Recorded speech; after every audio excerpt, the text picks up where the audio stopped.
Master minds commerce చదవాలనుకునే 10th inter విద్యార్థుల తొలి ఎంపిక. I am Dhanushma from Sri Chaitanya DD Colony. Okay మీకు జేఈ మెయిన్ 2026లో ఎంత పర్సెంటేజ్ వచ్చింది? నాకు 99.793. మీరు నెక్స్ట్ అడ్వాన్స్ కోసం ఏ విధంగా ప్రిపేర్ అవుతా ఉన్నారు? ఇక్కడ వర్క్ షీట్స్ అన్ని ప్రొవైడ్ చేస్తారు. సార్ వాళ్ళు చెప్పింది చేస్తే సరిపోతుంది. స్టూడెంట్స్ చాలా మంది అంటే ఇదే కాలేజ్ అని కాదు, వేరే వేరే కాలేజ్లో చదివేటువంటి స్టూడెంట్స్ ఎక్కువ మంది థియరీ కోసం ప్రిపేర్ అవుతూ ఉంటారు. సో కొంతమందికి అసలు జేఈ మెయిన్స్ కోసం ఏ విధంగా ప్రిపేర్ అవ్వాలని కూడా తెలియదు.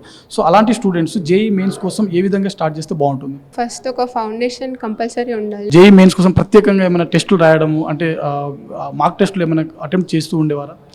అంటే కాలేజ్లో మెయిన్స్కి ముందు ఒక 1 month రోజు టెస్ట్ అవుతుంది. అవి ఫుల్ ఇంప్రూవ్ చేస్తాయి మన రిజల్ట్ ఏమన్నా. ఎన్సీఆర్టీ బుక్స్ ఏమైనా చదివారా లేకుంటే నార్మల్ ఓన్లీ ఇన్స్టిట్యూట్ ఇచ్చినటువంటి స్టడీ మెటీరియల్స్ చదివారా? ఇన్స్టిట్యూట్ ఇచ్చినాయి లైక్ ఆబ్వియస్లీ చదవాలి. కాకపోతే ఎన్సీఆర్టీ కెమిస్ట్రీకి ఇంపార్టెంట్, ఫిజిక్స్కి అంత అవసరం లేదు, మ్యాథ్స్కి కూడా అవసరం లేదు, కెమిస్ట్రీకి చాలా important. Okay, maths, physics, chemistry 3 సబ్జెక్టులలో మీకు టఫ్గా అనిపించేటువంటి సబ్జెక్ట్ ఏంటి? ఫిజిక్సే. సో ఫిజిక్స్లో మీ కాన్సెప్ట్స్ ఏదైతే టఫ్ అనిపించేటువంటి కాన్సెప్ట్స్ ఉంటాయో వాటిని ఏ విధంగా మీరు సాల్వ్ చేసుకునేవారు? ఫిజిక్స్ అంటే పీవైక్యూస్ చేసేదాన్ని ఫస్ట్. తర్వాత ఏమున్నా సార్ డౌట్స్ సార్ వాళ్ళు చెప్తారు, ఫ్యాకల్టీ చాలా బాగుంటారు కాబట్టి ఫుల్ హెల్ప్ అయ్యేది.